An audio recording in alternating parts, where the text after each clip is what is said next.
আমাদের পায়ের নিচে এই যে পৃথিবী, এর ঠিক গভীরে কি লুকিয়ে আছে সেটা নিয়ে কি কখনো ভেবে দেখেছেন? চলুন আজ আমরা একসাথে একটা অবিশ্বাস্য অভিযানে বেরিয়ে পড়ি, একদম পৃথিবীর কেন্দ্রের দিকে।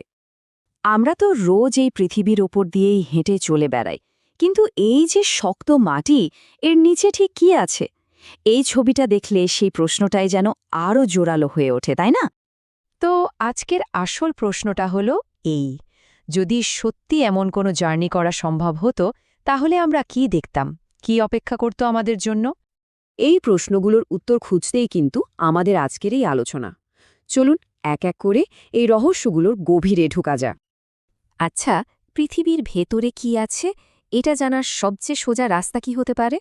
সোজা একটা গর্ত ঘুরে ফেলা, তাই না? কিন্তু এখানেই তো আসল টুইস্ট। কাজটা যতটা সহজ মনে হচ্ছে ততটা সহজ একেবারেই নয়। ভাবা যায় ৬,৩৭০ কিলোমিটার! এটা কিন্তু কোনো ছোটখাটো দূরত্ব না। এই বিশাল দূরত্বটাই আমাদের প্রথম আর সবচেয়ে বড় বাধা। দেখুন, মানুষ চেষ্টায় কিন্তু কোনো কমতি রাখেনি।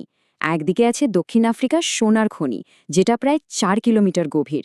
আরেকদিকে রাশিয়ার কোলা সুপারডিপ বোরহোল, যেটা প্রায় ১২ কিলোমিটার। কিন্তু ৬,৩৭০ কিলোমিটারের সামনে এই দূরত্ব তো কিছুই না।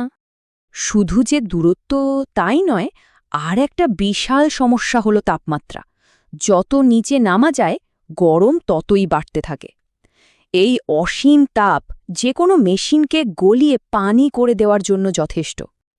তাহলে প্রশ্ন আসেই, যদি আমরা খুঁড়তেই না পারি, তাহলে পৃথিবীর ভেতরটা সম্পর্কে এত কিছু জানলাম কিভাবে? এখানেই তো বিজ্ঞানের আসল মজাটা। বিজ্ঞানীরা সরাসরি না দেখেও ভেতরের সব খবর বের করার দারুণ সব উপায় খুঁজে নিয়েছেন। পৃথিবীর ভেতর থেকে আমাদের কাছে খবর নিয়ে আসে মূলত দুটো জিনিস। একটা হলো আগ্নেয়গিরি থেকে বেরিয়ে আসা গলানো পদার্থ, আর অন্যটা হলো ভূমিকম্পের সময় তৈরি হওয়া তরঙ্গ। এগুলোই হলো আমাদের কাছে থাকা সবচেয়ে বড় সূত্র। ধরুন, যখন গরম গলানো শিলা পৃথিবীর অনেক গভীরে প্রচণ্ড চাপের মধ্যে থাকে, তখন সেটাকে আমরা বলি ম্যাগমা। এটা হলো পৃথিবীর ভেতরের সেই উত্তপ্ত তরল অবস্থা। আর ওই ম্যাগমাটাই যখন কোনো ফাটল দিয়ে আগ্নেয়গিরির মুখ বেয়ে বাইরে চলে আসে, তখন সেটার নাম হয়ে যায় লাভা। সোজা কথায়, লাভা হলো ম্যাগমার বাইরের রূপ, যেটা আমরা চোখে দেখতে পাই। তবে সবচেয়ে বড় আর সবচেয়ে নির্ভরযোগ্য ক্লুটা আসে ভূমিকম্প থেকে। ভূমিকম্পের সময় যে তরঙ্গ তৈরি হয়, সেটা পুরো পৃথিবীর ভেতর দিয়ে ছুটে যায়, অনেকটা আল্ট্রাসাউন্ড মেশিনের মতো, যেটা আমাদের শরীরের ভেতরের ছবি দেখায়। এই তরঙ্গগুলো বিজ্ঞানীদের পৃথিবীর ভেতরের একটা পরিষ্কার ছবি দেয়। এখন এই তরঙ্গের মধ্যে দুটো ভাগ আছে, পি ওয়েভ আর এস ওয়েভ। এদের মধ্যে পার্থক্যটা কিন্তু খুব জরুরি। পি ওয়েভ সে কঠিন, তরল, গ্যাস সব কিছুর মধ্যে দিয়ে যেতে পারে। কিন্তু এস ওয়েভ সে একটু খুঁতখুঁতে, সে শুধু কঠিন জিনিসের মধ্যে দিয়েই যেতে পারে, তরলের মধ্যে দিয়ে সে যেতেই পারে না। আর ঠিক এই ব্যাপারটাই বিজ্ঞানীদের জন্য একটা মাস্টার কির মতো কাজ করে। তাহলে চলুন এবার এই তরঙ্গের সিগন্যাল ধরে আমরা আমাদের ভার্চুয়াল যাত্রাটা শুরু করি, একদম পৃথিবীর কেন্দ্রের দিকে। ভাবুন তো, আমাদের পৃথিবীটা ঠিক যেন একটা বিশাল পেঁয়াজ। খোসা ছাড়ালে যেমন একটার পর একটা স্তর বেরোয়, পৃথিবীরও ঠিক তাই। একদম বাইরে আছে ভূত্বক, তারপর গুরুমণ্ডল, আর একেবারে ভেতরে আছে কেন্দ্রমণ্ডল। আমাদের এই জার্নিটা শুরু হচ্ছে একদম বাইরের স্তরটা থেকে, মানে ভূত্বক বা ক্রাস্ট থেকে। এটা শুনতে বিশাল কিছু মনে হলেও সত্যি বলতে এটা অবিশ্বাস্য রকম পাতলা। একটা আপেলের সাথে যদি পৃথিবীর তুলনা করেন, তাহলে আপেলের খোসাটা যতটা পাতলা, পৃথিবীর ক্রাস্ট তার থেকেও পাতলা। এই পাতলা খোসারও আবার দুটো ভাগ আছে জানেন। মহাদেশগুলো তৈরি হয়েছে সিয়াল দিয়ে, মানে সিলিকন আর অ্যালুমিনিয়াম দিয়ে। এটা বেশ হালকা। আর মহাসাগরের তলার মাটিটা তৈরি হয়েছে সীমা দিয়ে, সিলিকন আর ম্যাগনেসিয়াম। এটা সিয়ালের থেকে অনেক বেশি ঘন।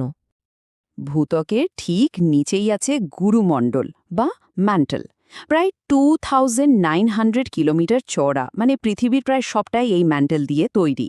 এটাতে লোহা, নিকেল, ক্রোমিয়াম, ম্যাগনেসিয়াম, সিলিকনের মতো উপাদান রয়েছে। এই গুরুমণ্ডলের ওপরের দিকে একটা খুব অদ্ভুত জায়গা আছে, নাম অ্যাস্থেনোস্ফিয়ার। অ্যাস্থেনো কথার মানে হল দুর্বল। এখানকার শিলাগুলো গরমে আর চাপে গলেও যায়নি, আবার একেবারে কঠিনও নেই। ঠিক যেন গরম চটচটে গুড়ের মতো একটা অবস্থা। আর এবার আমরা পৌঁছে গেছি আমাদের যাত্রার একদম শেষ পর্যায়ে, পৃথিবীর হার্টে। এটা হলো গ্রহের সবচেয়ে গরম, সবচেয়ে ভারী আর সবচেয়ে রহস্যময় জায়গাটা, কেন্দ্রমণ্ডল বা কোর। কেন্দ্রমণ্ডলের ব্যাপারটা কিন্তু দারুণ মজার। এর দুটো ভাগ, বাইরের অংশটা পুরোপুরি তরল লোহা আর নিকেল, অথচ ভেতরের অংশটা মানে অন্তঃকেন্দ্রমণ্ডল তার থেকেও বেশি গরম, কিন্তু সেটা কঠিন। ভাবছেন এটা কিভাবে সম্ভব? কারণ হল কেন্দ্রের অপ্রচণ্ড চাপ। এই চাপ এতটাই বেশি যে পরমাণুগুলোকে তরল হওয়ার সুযোগই দেয় না, একরকম জোর করে কঠিন বানিয়ে রাখে। বাইরের কোরের এই যে ফুটন্ত ঘূর্ণায়মান তরল লোহা, এটার একটা দারুণ কাজ আছে। এই ঘোরার ফলে তৈরি হয় পৃথিবীর ম্যাগনেটিক ফিল্ড, আর এই ম্যাগনেটিক ফিল্ডই কিন্তু একটা অদৃশ্য বর্মের মতো আমাদের গ্রহকে সূর্যের ভয়ঙ্কর রেডিয়েশন থেকে বাঁচিয়ে রাখে। তাহলে এই পুরো জার্নি থেকে আমরা কি শিখলাম? প্রথমত, পৃথিবীটা কয়েকটা স্তরে ভাগ করা। দ্বিতীয়ত, তৈরির সময় ভারী জিনিসগুলো যেমন লোহা, নিকেল সব কেন্দ্রের দিকে চলে গেছে, আর হালকা জিনিসগুলো ওপরে ভেসে উঠেছে। আর সবচেয়ে বড় কথা হলো, এই সব কিছু আমরা জানতে পেরেছি গর্ত খুঁড়ে নয়, বরং ভূমিকম্পের তরঙ্গের মতো পরোক্ষ সংকেত বিশ্লেষণ করে। শেষ করার আগে শুধু একটা কথা ভাবুন, আমরা যেটাকে এত শান্ত, এত কঠিন মাটি বলে জানি, তার কয়েক হাজার কিলোমিটার নিচেই একটা ফুটন্ত, উত্তাল, গলিত জগৎ বয়ে চলেছে।